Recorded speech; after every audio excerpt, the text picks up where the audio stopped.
call the Honourable the Prime Minister. Mr Speaker, I move that the House record its deep regret at the death on 8 November 2025 of the Honourable Graham Frederick Richardson AO, a former Minister and Senator for the State of New South Wales from 1983 to 1994, place on record its appreciation of his long and meritorious public service and tender its profound sympathy to his family in their bereavement. The call to the Prime Minister. Mr Speaker, Graham Richardson was always going to have an impact. As we reflect on his life and service, I turn to the words of his friend Paul Keating, someone who saw him up close when it truly mattered. In his heartfelt catalogue of Graham's qualities, Paul described him as a working-class intellectual, one possessed of a sharp political mind that readily discerned the big picture. He called him a Labor loyalist, effective both as a senator and an organisational figure in the party, a distinguished minister, and a commentator whose opinion was sought because it carried both weight and wisdom. Fresh from his services as New South Wales Labor General Secretary, Graham arrived in Parliament at the age of 33, becoming at that time the youngest senator since Federation. As a member of the Hawke and Keating governments, he served as minister in several portfolios, including social security, health and transport and communications. Unquestionably, though, his greatest impact was as Minister for the Environment, a role that saw him channel his remarkable energy, focus and persistence into championing the protection of our natural environment, protection that included saving the Daintree.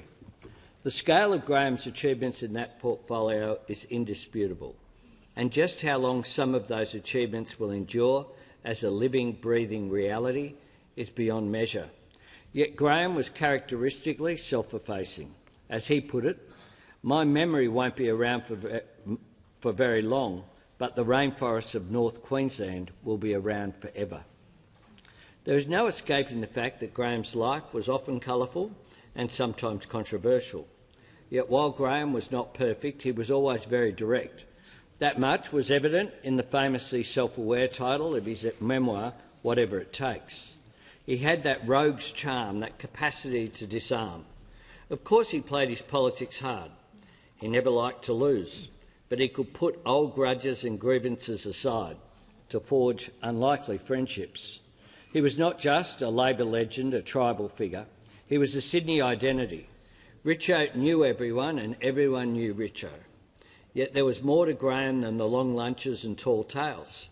His pragmatism was paired with real passion, a true sense of service to party, to the Labor movement and to our nation.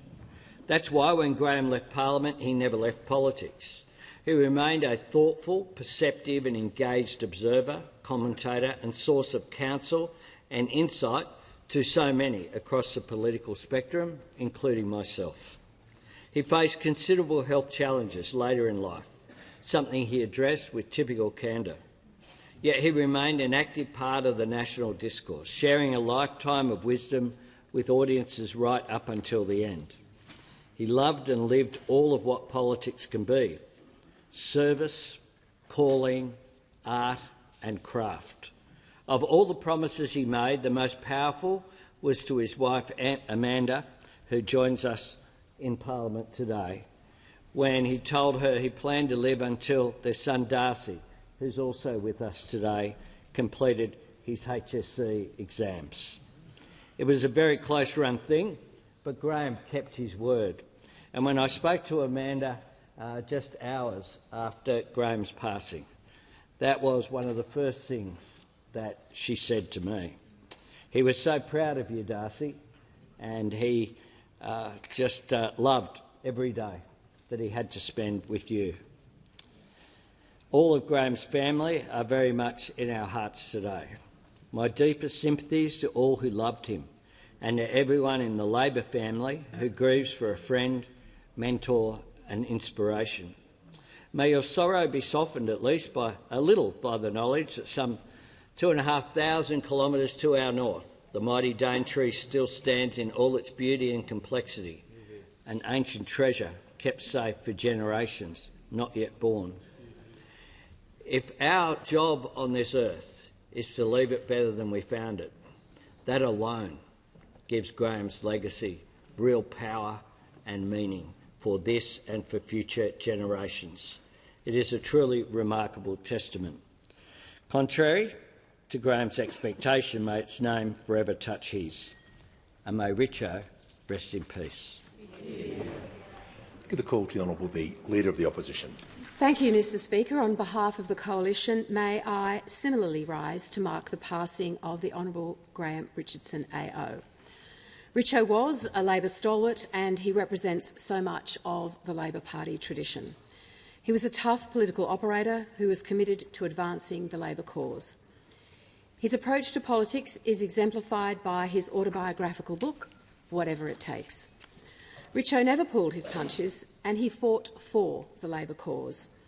He was a larger-than-life character who was a constant presence in Australian politics for almost half a century. His service to the Australian Labor Party was reflected in his role as General Secretary of the New South Wales Australian Labor Party. He also served the Australian people as a senator for over a decade and made important contributions as the Minister for the Environment, Sport and Territories, the Minister for Health and the Minister for Transport and Communications. Following his time in the other place, he continued to play a role in politics and in public debate. And I know Kieran Gilbert and the team from Sky News especially will feel the loss of his presence as a commentator and as a panellist.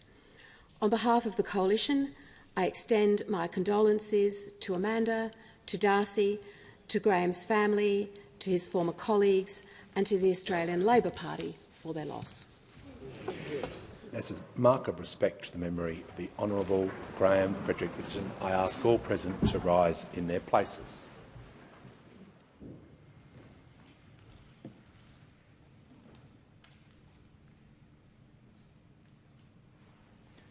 I thank the House. Call the Leader of the House. I move that the debate be adjourned. The question is the debate be adjourned and the resumption of the debate be made an order of the day for the next sitting. I'll put the question. Those opinions say aye. Against no. I think the ayes have it. And the Leader of the House. I declare that the resumption of debate on the Prime Minister's motion of condolence in connection with the death of the Honourable Graham Frederick Richardson is referred to the Federation Chamber. Give the call to the Prime Minister. Yeah, just very briefly, Mr Speaker, on indulgence, I just want to welcome the member for Holt back to Parliament after the birth of Ilya. Baby Ilya made an appearance here with Cassandra, and I'm sure on behalf of all of the Parliament, it's a better thing now that we have young mums and reflecting the greater diversity of the Australian public. And both Cassandra and young Ilya are very welcome back here in the Parliament, and congratulations. Yeah.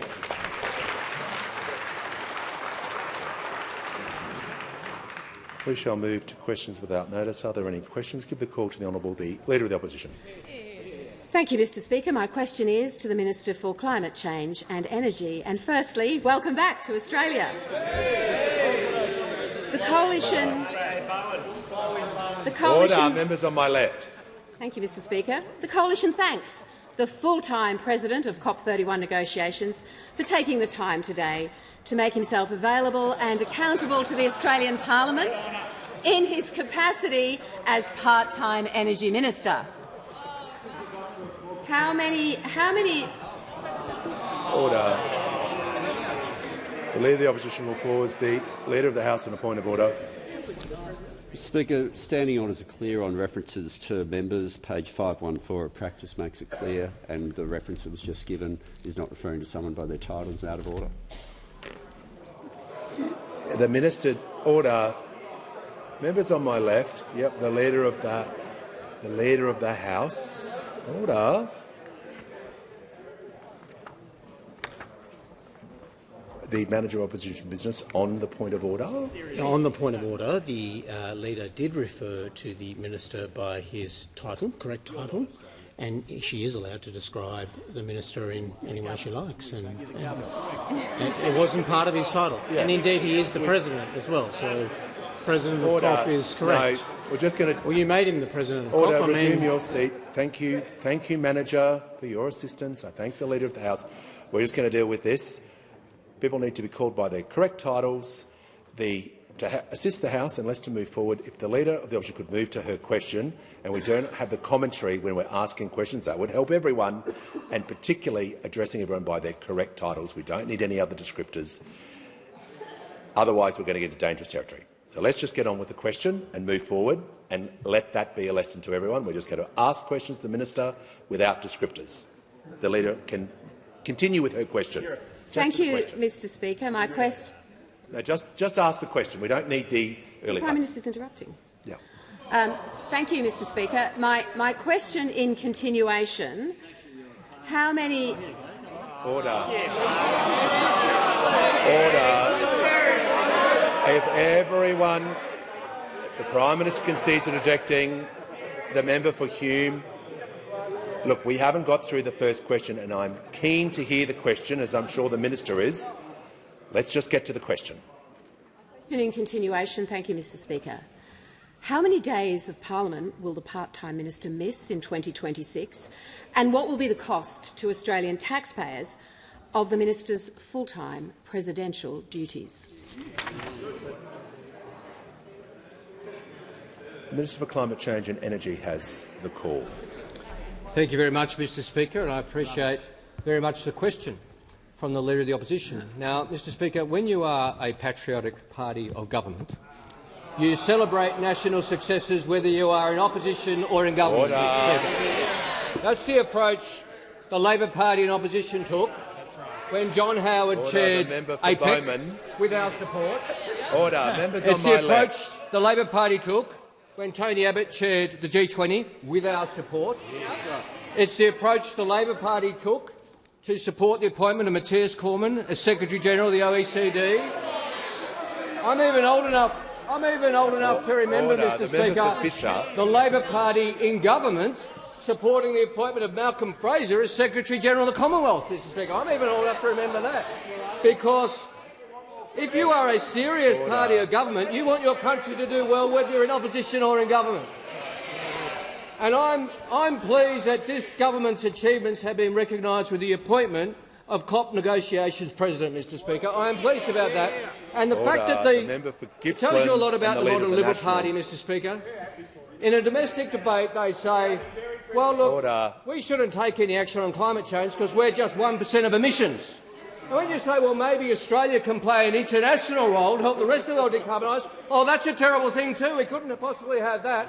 Now, this is a testament to Australia. It's a testament to my team. I want to thank the Assistant Minister, the member for Fremantle, who represented Australia at the first week of COP very well. I want to thank my special envoy, Kate Thwaites, the member for Jagajaga, who represented me at the G20, and they will both continue to represent me at other international meetings as well. Order. The member for Lindsay, has the minister concluded his answer? No. The Leader of the Opposition on her point of order. Can I just ask everyone to assist the House? I will have to take action if this kind of behaviour— I don't know what's so funny. If this behaviour continues, I think I want to be crystal clear to everyone. I'll have to take action. It's not sustainable for this kind of—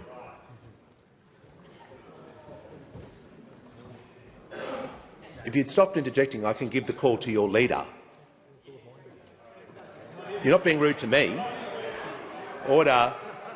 The Leader of the Opposition is entitled to raise a point of order, but I would like her to do it respectfully and for everyone to listen to her point of order. Thank you, Mr Speaker. The point of order is on relevance, and I appreciate the minister's description of his various globe-trotting duties. But the question was tight. How many days of parliament will the minister, the part-time minister, miss next year? And what will be the cost to Australian taxpayers of his full-time presidential duties? Minister for Social Services. The member for Hume is really pushing the limits today. trying to be reasonable with everyone, but you're making it exceptionally hard with your behaviour.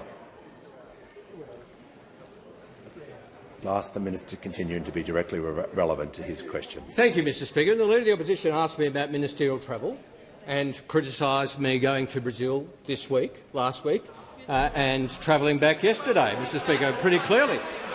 Apparently international trips are appropriate, Mr Speaker. Well, this is a recent development because on the 11th of July 2021, the Minister for the Environment announced that she would be travelling overseas as part of the Morrison government's campaign to stand up for Australia's interests and support the Great Barrier Reef communities and tourism operators ahead of the UNESCO World Heritage Committee meeting.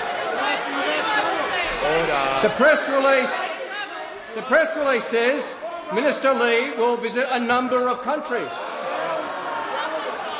The press release does not tell us how many countries she visited. We had to read The Australian 2 weeks later to find out Australia's Minister for the Environment, Susan Lee, travelled to more than a dozen countries in recent weeks to secure support. That's what you call a cop-out, Mr Speaker. Order.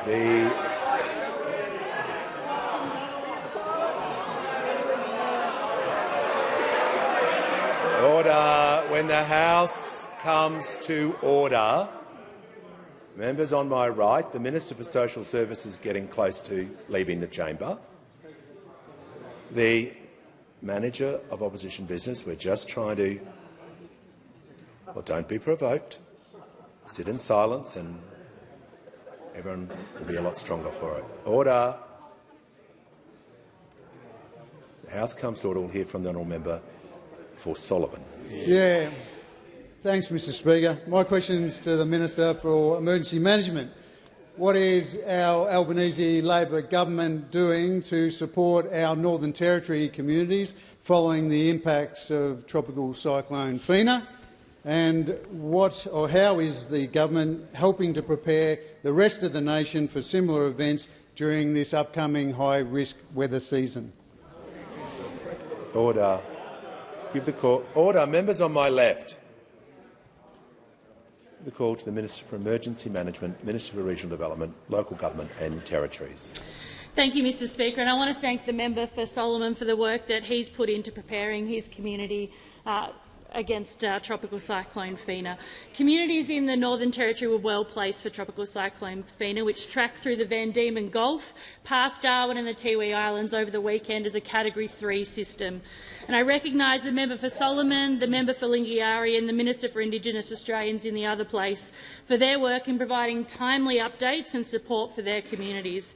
I also want to acknowledge the hard work of the Northern Territory Government, the Bureau of Meteorology, the Australian Defence Forces and our embedded officials from the National Emergency Management Agency who work so well together to keep local communities safe. I was able to visit the Northern Territory yesterday and I joined the Chief Minister to announce that the Albanese and Whanokiyaro governments have activated our disaster recovery funding arrangements in 7 local government areas. This will ensure immediate relief is provided to individuals and families who have been displaced during the event. It will also support temporary repairs to public infrastructure and long-term reconstruction of damaged roads, bridges and public infrastructure. While I was in Darwin, I had the opportunity to visit the Emergency Control Centre to personally thank those who worked so hard during the event to prepare local communities. Emergency service workers and power and water teams have done an outstanding job and continue to do so as recovery is underway. I also joined the member for Lingiari and the Minister for Indigenous Australians and the Chief Minister to assess the damage in Warramayunga on the Tiwi Islands. This was one of the areas hardest hit, with downed trees and power lines as a result of the cyclone, but the community there was in good spirits and it was good to hear from them firsthand about their experience.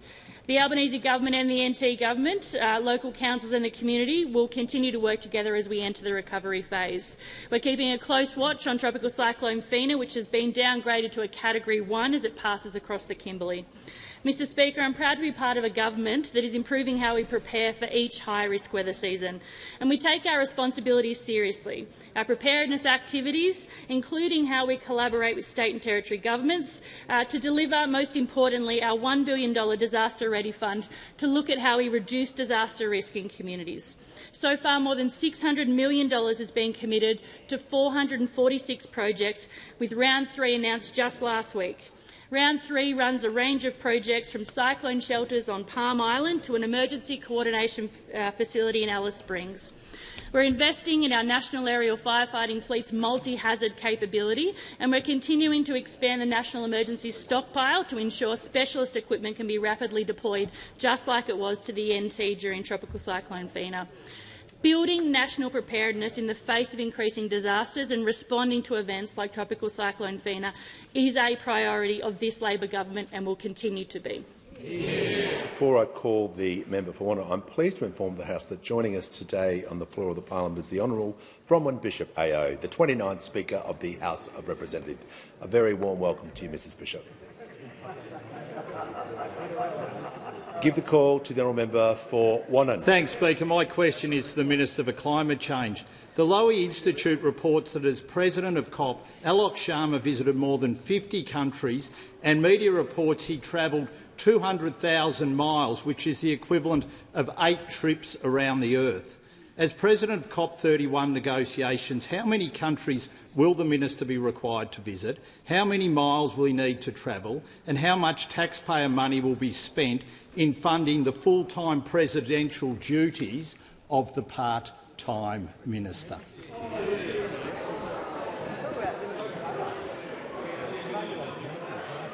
Order. I'm just going to remind members I'm not happy with descriptors of any sort.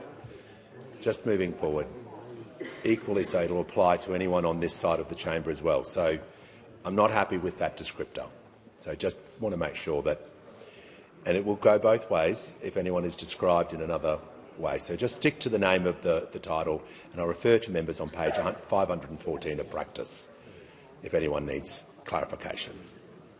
Give the call to the Minister for Climate Change and Energy. Well, thank you very much, Mr Speaker, and I thank the honourable gentleman for his question. But firstly, I must correct a misperception that both the Leader of the Opposition and the Shadow Minister are perpetuating their questions. The role of COP President is not a full-time position.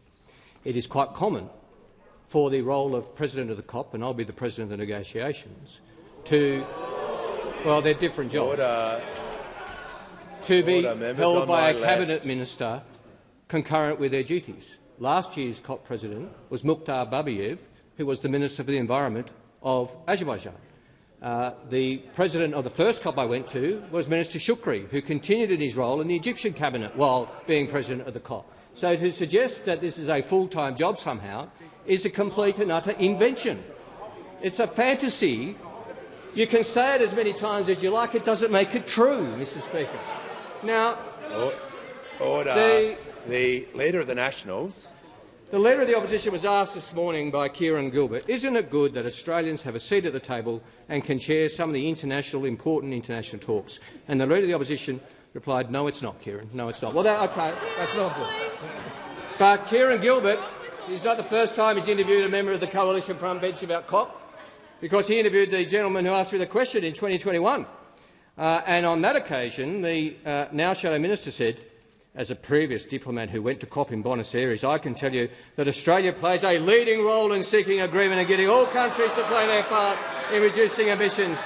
And we'll continue to play that role, so I've got no problems whatsoever engaging, said my Shadow Minister when he was defending COPs, Mr Speaker. Members on my right, the member my predecessor as Minister for Energy also attended COPs, and the member for Hume gave a speech. Was the speech in Canberra or Sydney or Goulburn? No, it's in London.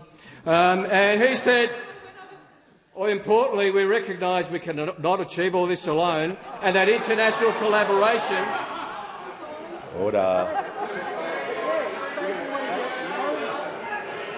The member for Cooper is warned.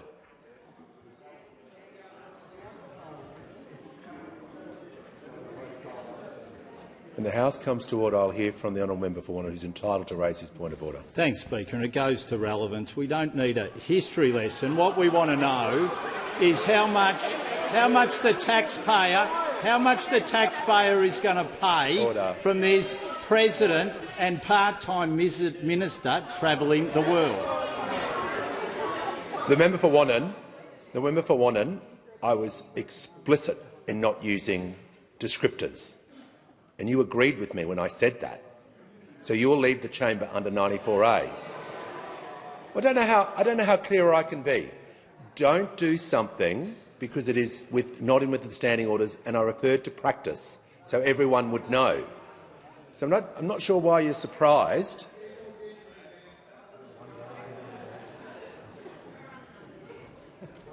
Correct titles for everyone. No descriptors, no deviations. The minister was asked a specific question about details. He's not able to refer to the opposition for the remainder of his question because he wasn't asked about the opposition. So I'm going to ask him to be directly relevant to the question he was asked.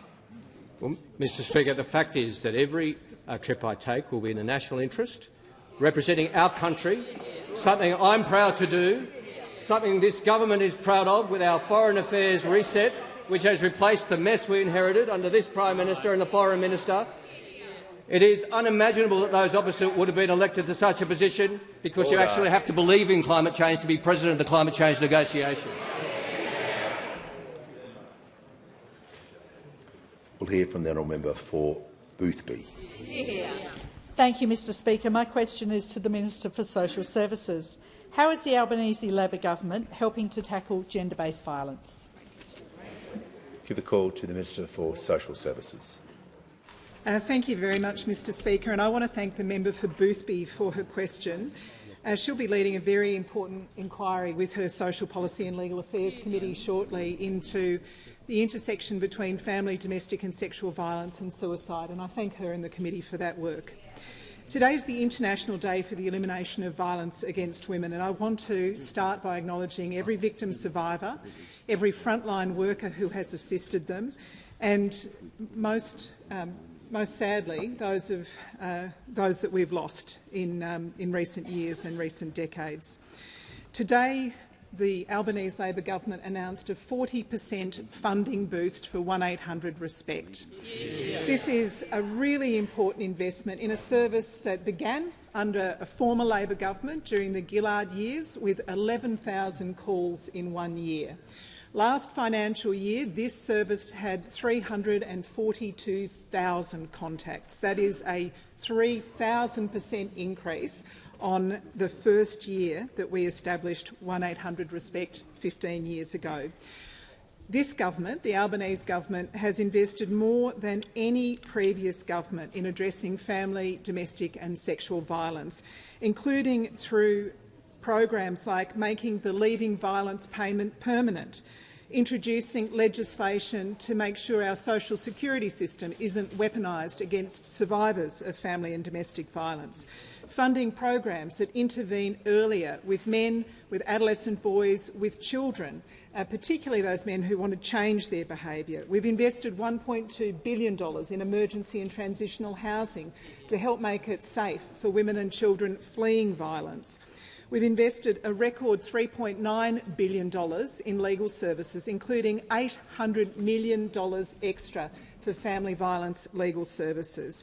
We've legislated 10 days paid domestic violence leave, and we've made it illegal to sack someone because they're a victim of family or domestic violence.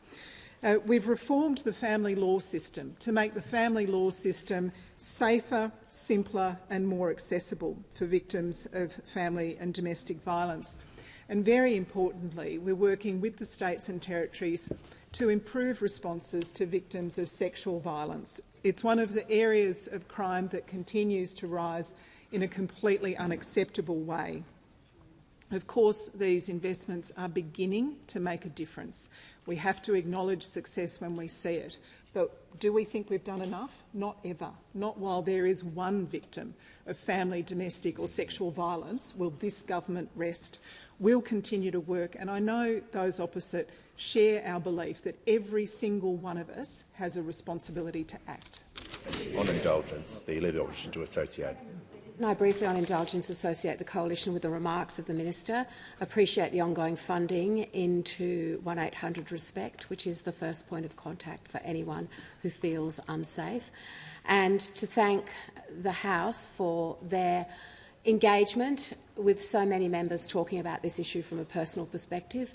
And yesterday I spoke and read out the names of 74 women who've lost their lives since this time last year, and I made the point then that if 74 women had lost their lives in a single event, the whole country would pause and say what on earth is going on. And we need to pause every single time this happens, because every single one of those lives is precious, the children are precious and the memories are precious, and we must keep fighting.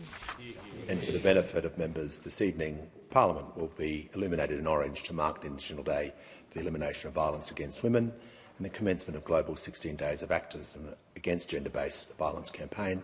And I invite all members to join myself, the President and members of Parliament at 8 p.m. on the forecourt. The call to the honourable member for Clark. Speaker, my question is to the Prime Minister. Prime Minister, I've recently had conversations with a significant number of government backbenchers who want a gambling advertising ban, as unanimously endorsed in the cross-party Murphy report. So, as I asked in my personal appeal to you a fortnight ago, will you allow government members a free vote on this issue so they can exercise their own judgment, represent their communities and to finally end this impasse? Call to the Prime Minister. I thank the member for Clark for his question and for his genuine engagement on these issues. Our Labor caucus makes decisions, which is why we have done more than any government since Federation to tackle problem gambling. We'll continue to work as a caucus and as a government to continue to work on these issues. Give a call to them. The Prime Minister has concluded his answer. Give a call to the member for Leichhardt. Hear, hear. Thank you, Speaker. My question is to the Minister for Education. What is the Albanese Labor government doing to help Australians with a student debt and to make our education system better and fairer? What has been the response? Call to the Honourable the Minister for Education. Well, thanks very much, Mr Speaker, and can I thank my great friend, the member for Leichhardt, for his question. I'm really glad that he asked me this question because I'm about 20% shorter than he is. And in a couple of days, student debt will be 20% smaller as well. I'm 5'9", he's 6'11". The Liberal Party are at 6s and 7s. Kids in the gallery know what I'm talking about. And in a couple of days' time, $16 billion of student debt is going to come off the shoulders of millions of young Australians. In just 2 days' time, 1.5 million Australians will have their student debt cut by 20%. And next week, another 1.5 million Australians will have their debt cut by 20% as well. It's the biggest cut to student debt in Australian history. We promised it and we're delivering it. But it's not the only thing that we're delivering. This year we signed agreements with every state and territory to fix the funding of our public schools, something that no Australian government has ever done before. And it's not a blank cheque. It's tied to reform, the sort of reform that we know works. The reading wars are over. We know what works to teach children to read. We also know that waiting until a child is 8 is too late to make sure we know whether they can read or write or to count. That's why early intervention is important. That's why we're rolling out phonics checks and numeracy checks in Year 1 to identify children who are falling behind, as well as more small group tutoring to provide support for children to catch up. And next year something else will happen. Mr Speaker, next year we'll start the work of reforming the national curriculum, starting with maths, starting with the first 3 years of maths. Make sure that we get the basics right. Addition, subtraction, multiplication, something the Liberal Party can help us out with, division. and Order. You got that? Order. Members on my right. Next year, something else as well. The member for Gippsland. Education ministers have agreed to a reform that's been talked about for a long time but never happened. That's bringing together the bodies that are responsible for national testing, the national curriculum, for national standards, as well as national research under one roof to create an Australian Teaching and Learning Commission. That's what delivering looks like. And that is what division looks like. No joy, just division. The Australian people know it, and they also know this. We're cutting student debt by 20%. Before I call the member for Longman, I'm also pleased to inform the House that present in the gallery today is Ms Jodie Hans, the member for Collie-Preston in the Parliament of Western Australia, and also a delegation of women leaders from the Australian Greek community. Accompanied by the delegation is His Excellency Stavros Venizelos, the Ambassador of Greece to Australia. Welcome to you all. The call to the member for Longman. Thank you, Mr Speaker. My question is to the Minister for Climate Change and Energy. Taipan Hydraulic Hose Systems is a proud family business in my electorate of Longman, which has been in business for over 30 years. The power bill that owner Alan paid this month has surged by 47.5% compared to what he paid for the same period in November 2022. Minister, when will power prices come down? Call to the Minister for Climate Change and Energy. Well, thank you very much, Mr Speaker. I thank the honourable member for his question. It's a very important one on a real issue of energy prices in this country, which is why I and this government have focused like a laser on energy prices and will continue to, Mr Speaker, why we've delivered 3 rounds of energy bill relief opposed by those opposite. Member for Dawson. Why we're continuing to help Australian households and businesses reduce their bills in many instances to nothing with our cheaper home batteries policy. And I'm pleased it's been a while, Mr Speaker. It's been a while. I'm pleased to inform the House that 136,999 Australian households and small businesses have installed a cheaper home battery with 2.9 gigawatt hours worth of storage. All this is practical action to help reduce bills. And the good news is, Mr Speaker, what reduces bills and improves reliability and reduces emissions are all the same thing. That's more renewables backed by gas and storage, Mr Speaker. That's why we are now those. I'm happy to have a debate about energy prices. I welcome it because this side of the House has a plan to help energy prices. Those opposite announced a plan during the break to push prices up, because we know that abandoning net zero will push prices up. That's what the Treasury tells us. That's what the International Energy Agency tells us. That's what every expert tells us. Those of us who want to sweat the coal assets for longer, they are the most unreliable part of our energy system and the most expensive. So bring on a debate about energy prices. 136,000 batteries, that's how it's going. That's how it's going. They're going great. They're going great, and they'll continue to go strongly because Australian households and Australian businesses know that what's good for your pocket is good for the planet. And it's true of households, it's true of businesses, it's true of countries, it's true of the planet, and that's the approach of this government. The Leader of the Opposition denies it. She denies that renewable energy is the cheapest form of energy. Well, they can deny it. We'll continue to implement it, and we very much welcome this debate. Okay. I think we know what's happening soon. The Leader of the Nationals has had a really good go, and he's agreeing with me now. So that also is consenting that he will now remain silent for the remainder of question time. Well, he can give it a go and see how he goes.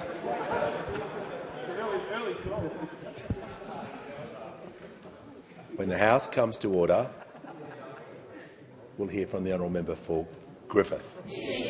Thank you, Mr Speaker. My question is for the Treasurer. How is the Albanese Labor government helping to ease pressure on Australians and modernise our economy? How does it compare to other approaches? Call to the Treasurer. Speaker, the member for Griffith is an outstanding advocate for those wonderful suburbs to the south of Brisbane, delivering every single day since she's been elected for the people who sent her here. And that's what this government is all about, delivering help with the cost of living in the most responsible way that we can, delivering 2 more tax cuts, 3 in total, delivering cheaper medicines and more bulk billing, delivering student debt relief from this week, delivering smaller deposits and building more homes, delivering a 12% super guarantee and boosting the low-income offset, delivering more paid parental leave and paying super on paid parental leave, delivering fee-free TAFE, delivering cheaper home batteries and help with electricity bills at the same time as we delivered 2 surpluses in our first year and a much smaller deficit in our third year in office. Now, Mr Speaker, it is a fact from their own documents they released at election time this year that if those opposite had won the election, there would be less help for people doing it tough. There would be no tax cuts, there would be bigger deficits and there would be more debt. And that's why nobody takes them seriously on the economy, Mr Speaker. Now, even with all of the progress that Australians have made together on our economy in recent years, whether it's halving inflation, creating 1.2 million jobs or getting wages moving again or seeing interest rates cut 3 times this year already, we do know, we do acknowledge, we do understand that many Australians are still under pressure, and we will get a sense of that in tomorrow's inflation numbers. Now, economists expect that the unwinding of some state energy rebates will push the headline number up a bit tomorrow, and that's why they have encouraged us to focus largely on the underlying number. But whatever those numbers tell us tomorrow, inflation will be much lower under us than it was under them when they left office. When they were throwing more and more fuel on the fire, when inflation was absolutely skyrocketing on their watch, Mr Speaker.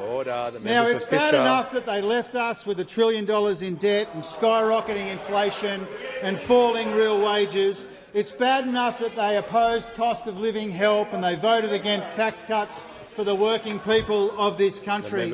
Now they want to push power prices up, not down. They want to smash investor confidence and weaken our economy with a position on net zero which is all about their internal politics and not about the national economic interest, Mr Speaker. What has become abundantly clear as we finish the year is that the opposition finishes the year focused just on themselves, recklessly divisive and hopelessly divided. This government finishes the year united, focused on the cost of living and working very hard to deliver every day for the people who sent us here. The House comes to order. We'll hear from the honourable member for Fisher. Thank you, Mr Speaker. My question is to the Minister for Climate Change and Energy. Boca Bites is a fish and chip shop in my electorate of Fisher. Since June this year, Boca Bites has seen its power bill surge by 23%. Since June. The owner, Beck, has told me it's simply, quote, untenable to run a business under these conditions. Minister, when will power prices come down? Call to the Minister for Climate Change and Energy. Well, thank you very much, Mr Speaker. Again, I thank the honourable member for his question. And power prices are a very important issue and a real issue of substance. And that's why I and this government have been focused on them and will continue to be every day. And that's why we'll continue. That's why we'll continue with modernising our energy system and dealing with 10 years of denial and delay and neglect. We saw 4 gigawatts of dispatchable power leave the grid and 1 gigawatt come on. That's a 3 gigawatt gap, and that supply gap has led to increased prices. When you have more supply leave than what comes on, that actually puts upward pressure on prices. Now, we have seen 5 gigawatts of solar, wind, gas and batteries come on in the last year, which is a record since the national energy market was created. That is because of our policies.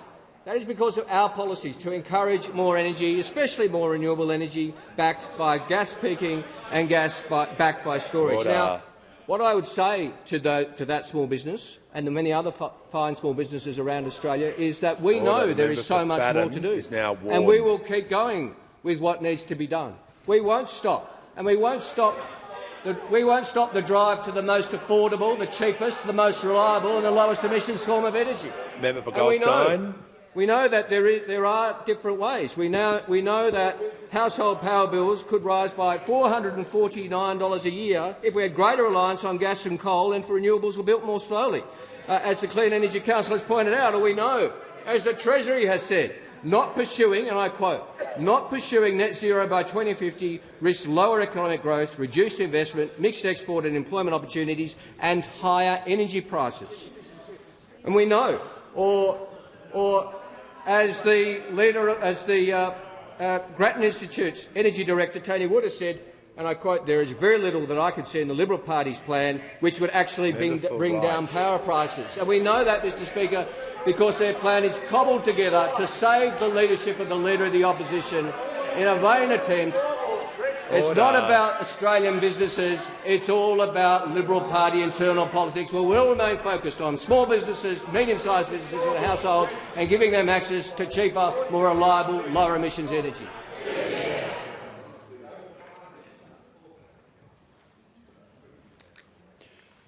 Now the House has come to order. We'll hear from the honourable member for Richmond. Thank you, Mr Speaker. My question is to the Minister for Employment and Workplace Relations. How is the Albanese Labor government delivering a better deal for gig workers, and how does this compare to other approaches? Call to the Minister for Employment and Workplace Relations. Well, thank you, Speaker, and I'd like to thank the member for Richmond for her question. She is a champion for working people and part of this government that is delivering for Australians. Now, the Albanese Labor government is delivering a better deal for gig workers by introducing reforms to ensure minimum standards for workers engaged on digital platforms while reserving the flexibility they want. Now, for too long, these workers fell through the cracks of our workplace relations system, with many relying on tips to survive. Now, our Labor government does not believe that this is the Australian way, which is why we introduced important changes to protect these workers. And today we are seeing these reforms in action. Our laws have brought together the Transport Workers Union, Uber and DoorDash to the table to reach a groundbreaking agreement which will now be passed by the Fair Work Commission after consideration.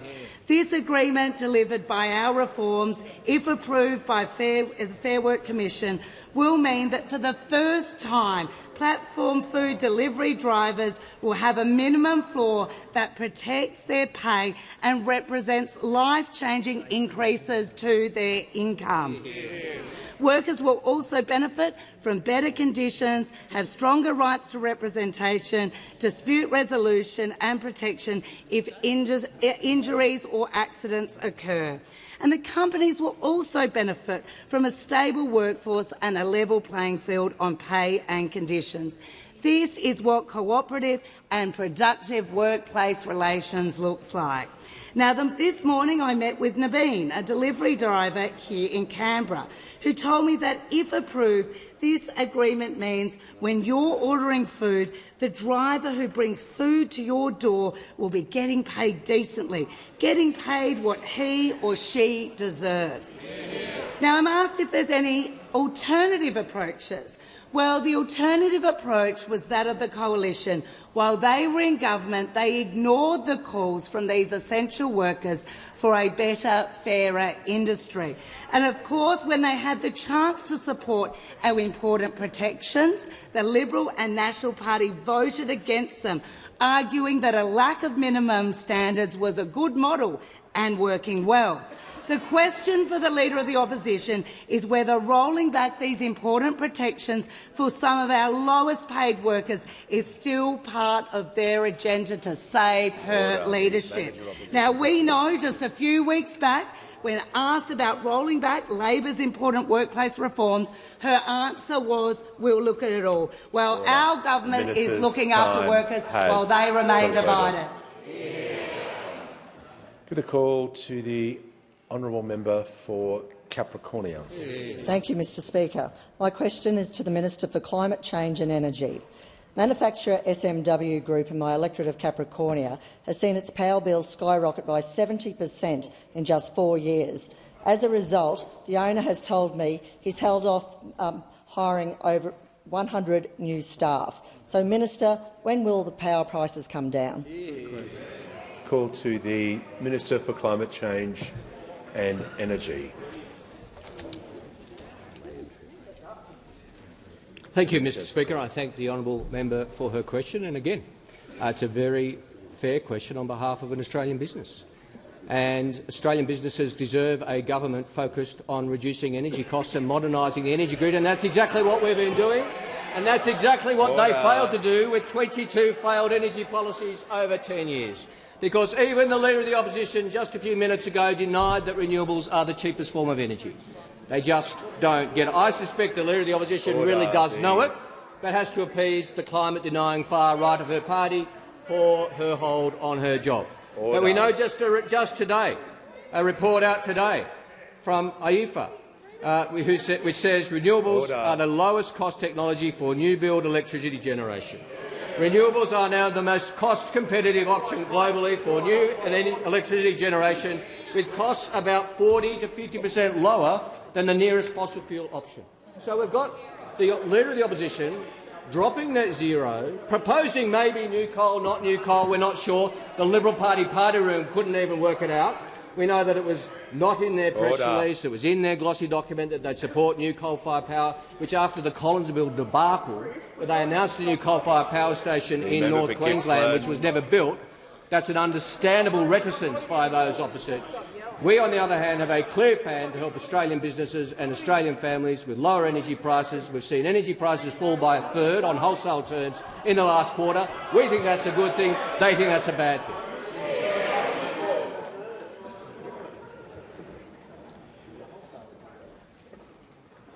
Give the call to the member for Maribyrnong. Thank you, Mr Speaker. My question is to the Minister for Housing, Homelessness and Cities. How is the Albanese Labor government delivering more homes for more Australians, and are there any risks to the government's work? Call to the Minister for Housing, the Minister for Homelessness and the Minister for Cities. Thank you, Speaker, and I want to thank the member for Maribyrnong for her question. She is one of our gun housing advocates, and her advocacy is really paying off, Speaker. Our government is building a whopping 929 homes in her electorate alone, Speaker. Now, I've talked to the parliament before about the fact that those opposite built 373 homes across the country in their 9 years in office. We are building 2.5 times as many homes in her electorate alone, and we are just getting started, Speaker. Now, Speaker, we have got a housing crisis affecting our country that's been a generation in the making, and the answer is we've got to build, build, build, and that is exactly what our government is doing through the Housing Australia Future Fund. Speaker, across our agenda, we've got 5,000 social and affordable homes around the country complete. We've got 25,000 homes that are in construction or planning. And I was really proud to announce on Sunday the next round of the Housing Australia Future Fund, which will fund another 21,000 social and affordable homes. Now, Speaker, we are a government that delivers for Australians, and we do what we said we'd do. Speaker, we committed to Australians that we would build 55,000 social and affordable homes over 5 years, and the announcement on the weekend clears the pathway for doing that. Now, Speaker, I was incredibly lucky on a day last week to visit the member for Maribyrnong's electorate, where we met some of the new Housing Australia Future Fund tenants that have moved into her community. And, Speaker, this is without question the best part of my job as the Minister for Housing for Australia. I met Tianjin and Christine and 1-month-old baby Jacob, who have recently moved into a new home in the member's electorate. Now, Mr Speaker, this beautiful young family had been living in a share house with 8 families in one home, Speaker. They had been on the social housing waiting list for 7 years, and they had a 1-month-old baby. And, Speaker, I can tell you, to see their pride and their happiness and the relief that they felt to be able to provide stable housing for their tiny little baby, I challenge any person here to meet that family and tell me that the Housing Australia Future Fund is not one of the most important things that our government is doing right now to build Australia's future. Speaker, that one home has changed the life of an entire Australian family, and we're doing it 55,000 times around the country. Now, Speaker, I'm asked about risks, and I think they're making it clear, aren't they, by the yapping that's going on opposite me, because they don't believe in any of the important things that our government is doing about housing. Speaker, they built 373 homes in almost a decade, and they openly say that they don't want the Commonwealth building homes for Australians. Speaker, we take a different view. We're backing in key workers, we're backing in Australian families, and we're fighting for young people to get the housing opportunities that they deserve in our great country. Before I call the honourable member for Bradfield, I'm also advised that the Honourable Sam O'Connor, the Queensland Minister for Housing, Public Works and the Minister for Youth, is in the gallery as the guest of the member for Macpherson. Give a call to the honourable member for Bradfield. Thank you, Speaker. My question is for the Minister for Climate Change and Energy. The Safeguard mechanism, the government's primary lever for achieving greenhouse gas emission reductions, is set to be reviewed in 2026-2027. In August this year, the Productivity Commission recommended reducing the threshold for facilities covered by the mechanism to those emitting 25,000 tonnes of pollution a year, down from the current 100,000 tonnes. When will the government start the review of the Safeguard mechanism, and will it accept the Productivity Commission's recommendation to lower the Safeguard mechanism pollution threshold? Call to the Minister for Climate Change and Energy. Well, thank you very much, Mr Speaker, and I thank the honourable member for her question and her interest. I will say, with the greatest of respect and seriously, the honourable member answered the question in many respects, because it was indicated in the explanatory memorandum to the rule which accompanied the Safeguard reforms, the Safeguard legislation, that we would review the Safeguard legislation in 2026-2027, which we are not yet there. So that review will begin next year. I am pleased with the way the Safeguard mechanism reforms are working thus far. The first year of data shows a reduction in on-site emissions from the covered facilities equivalent to 1/3 of Australia's domestic aviation. That is no small thing. That's a good reduction in emissions from the covered facilities. It shows the policy working well, and the Leader of the Opposition's interjecting she might like to back up that claim with any particular facts rather than just well, any facts? Any facts? No. It's a good policy. Now, we will review it very meaningfully. The honourable member correctly refers to Productivity Commission advice, but that was a report to government, not of government. It will be considered along with a whole range of other submissions, no doubt, when we begin that review next year. The honourable member will be very welcome, in all seriousness, to put in a submission to that review, and we will take it and all other submissions very seriously.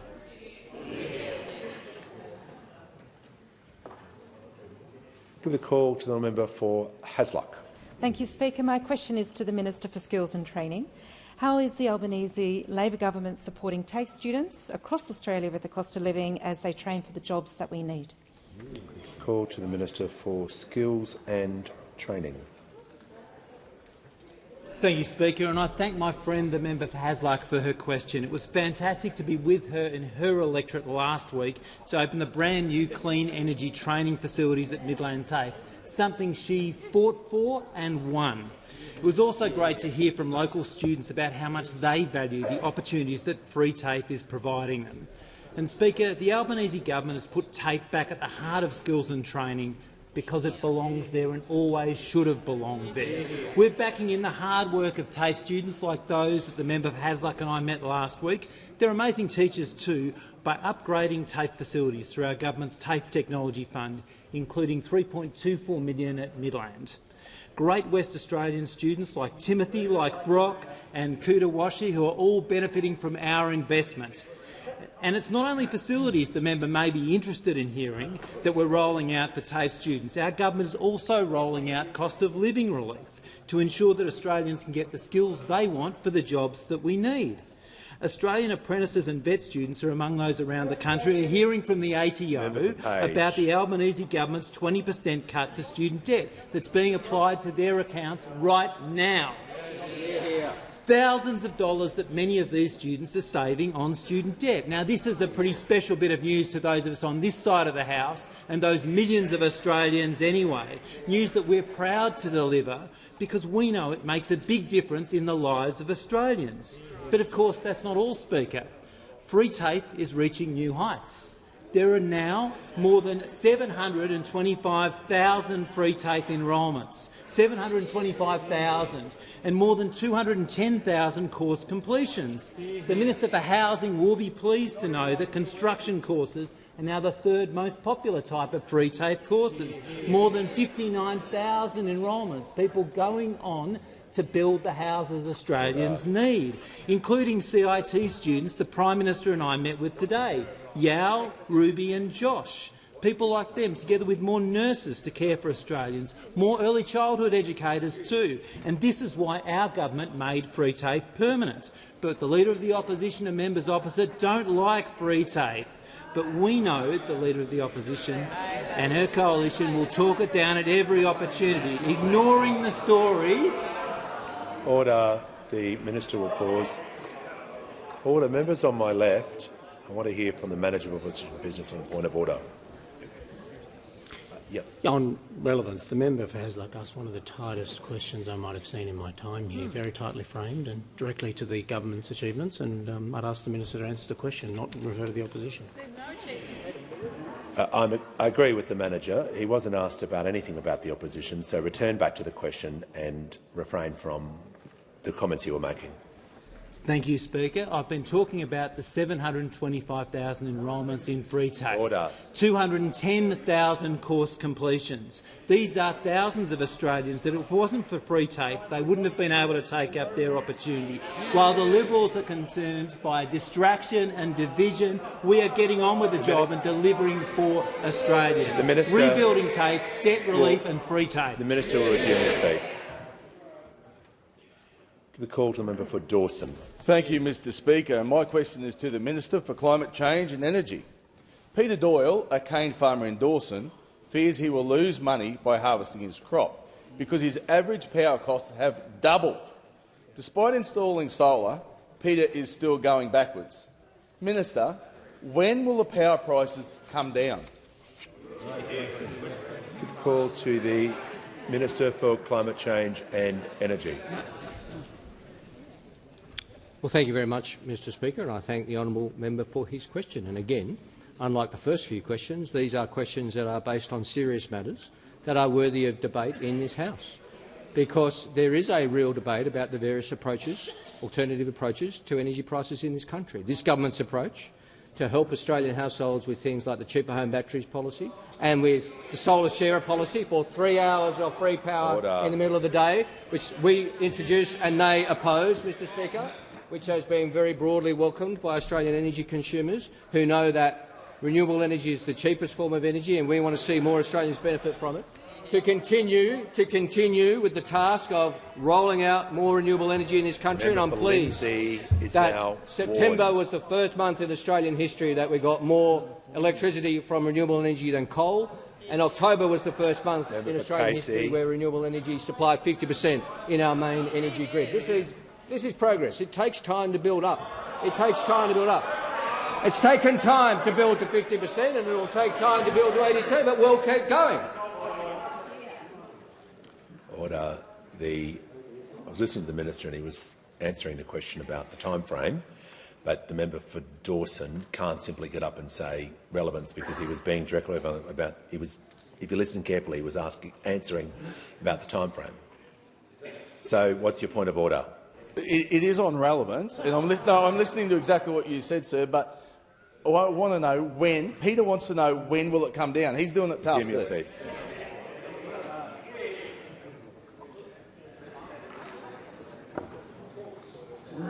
The member for Dawson, we've been dealing with this for a little while now.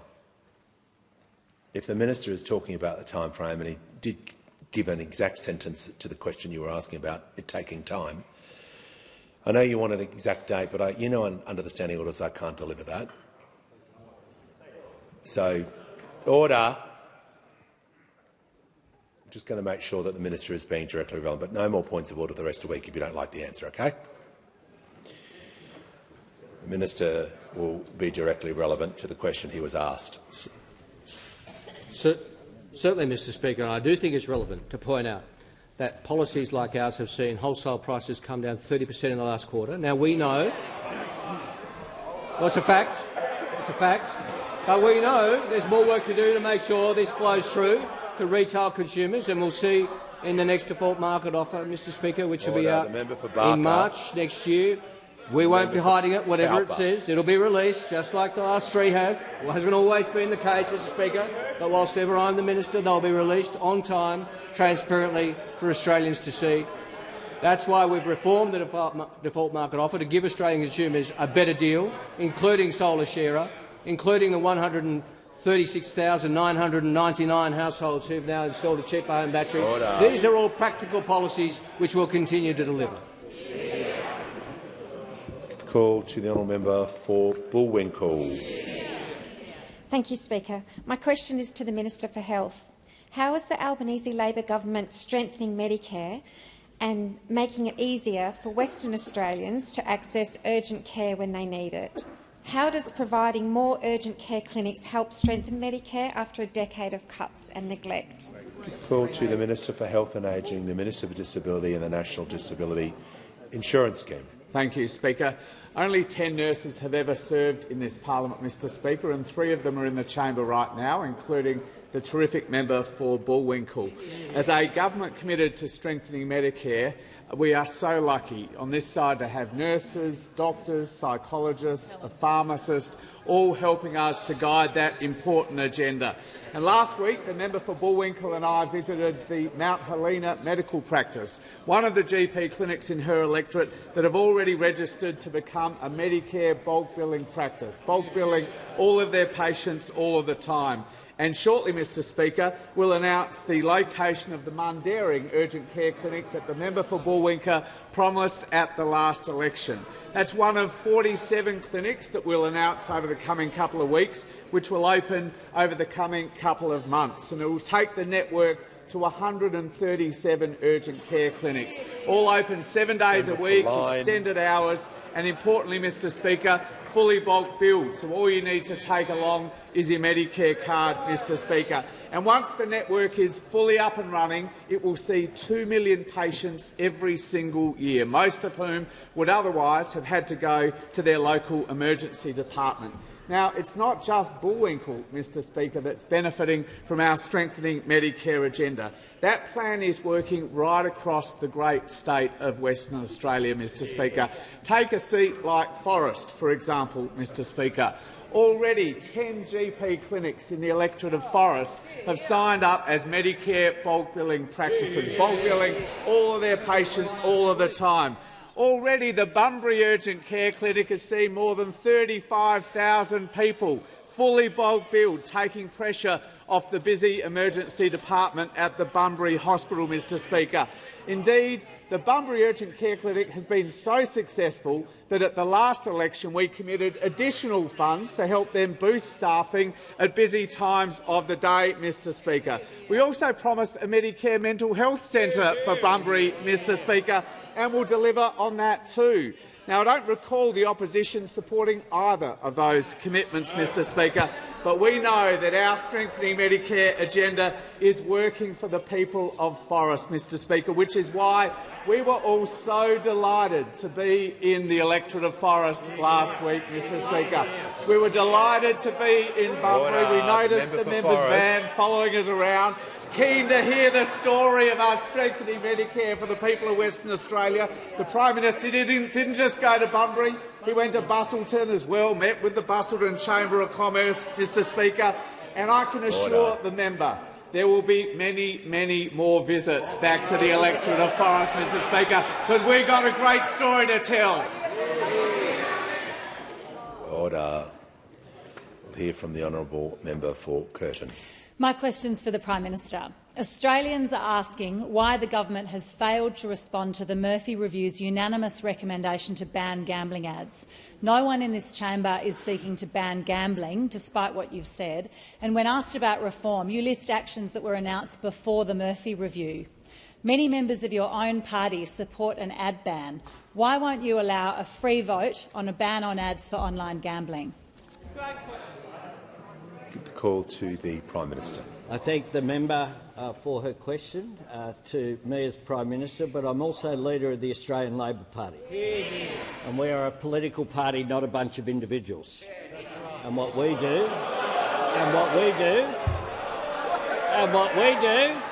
is we make decisions. Order. We make decisions in our caucus. Members in on our my caucus that members make on my a left difference. will cease interjecting. And when we make the member decisions for Barker in our caucus, will cease what that interjecting. does is result in action. Order. Now, The Prime those Minister opposite- will pause. Prime Minister will pause. The member for Cowper yelling like that is highly disorderly.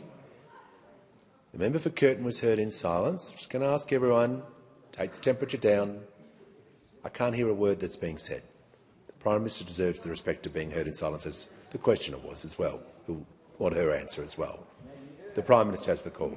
People do have a choice, Mr Speaker, about what political path they will take and how they'll participate in politics.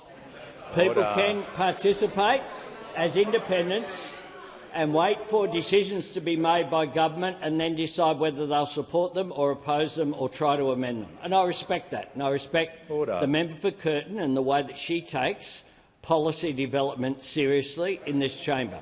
And she has put forward a range of amendments to government legislation that have been supported by the government in the last term and this, and I encourage her to continue to do so. But we treat every member of the parliament with respect. That hasn't always been the case. That hasn't been always been the case for governments. But we do that. Member for Fisher. We do that. We have introduced more legislation to tackle problem gambling than any government since Federation. And one of the things that we continue to do is to work with organisations, including media organisations, including sporting organisations as well, on ways in which we can move forward to further tackle the problem gambling issue. We will have further measures, but we won't do it by pretending that you can just wave a wand and fix things immediately with one piece of legislation. We'll continue to do it piece by piece to make a difference, and that's precisely what we are doing. Call to the honourable member for Petrie. Thank you, Speaker. My question is to the Prime Minister. How is the Albanese Labor government delivering on its commitments to improve the lives of Australians? Call to the Prime Minister. I thank the member for Petrie for her question. And today at Parliament House, I hosted with the Deputy Prime Minister a fantastic group of Australians. And there are times in this job where you really lift it up by hearing the stories of Australians and the difference that government decisions can make to their lives, to the way that they deal with day-to-day issues. And each one of the people who we met today is benefiting from our government's delivery. We met Beck and Anthony. They both work at the Woolies at Dixon, and they are now earning hundreds of dollars a week extra because of their penalty rates, which is now legislated and protected. We met Ruby and Yao, both studying construction, using free TAFE to get the skills they need for a job for themselves, but also to enable them to build homes for Australians and to engage in that sector. We met Kieran, who's studying law at Canberra Uni.